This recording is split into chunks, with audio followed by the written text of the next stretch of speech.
making today, guys? Lemon-pound cake. That's Lemon-pound cake. That's right. This recipe is simple and super bright with fresh lemon. The first thing we're going to do is we're going to cream our butter and sugar. So first we'll begin by creaming our butter for a few minutes on a pretty low speed in a mixer.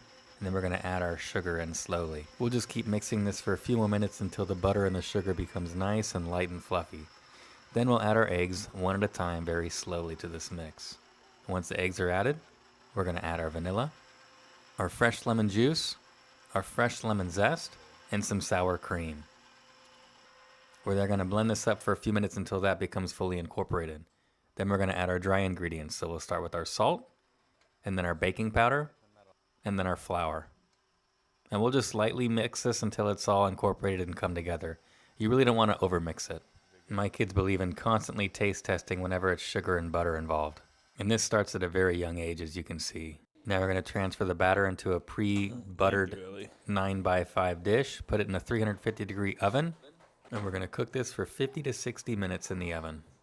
And while this is baking, let's go ahead and make the glaze. So this is going to be getting some cream, some powdered sugar, and some fresh lemon juice. And we'll just mix this until it all comes together. And you can do this ahead of time, just leave it out at room temperature. Today was actually my wife's birthday, and this is a cake that we made for her because she wanted something really lemony. So this is a great recipe. The kids love making it, and we decided to go ahead and make this one for her. Again, these kids are always taste testing as we go too.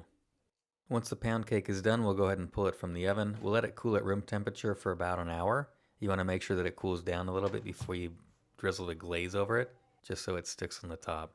If you love simple, from-scratch recipes the whole family can enjoy, go ahead and hit that subscribe button and come gather at our table. I post new recipes and videos every single week.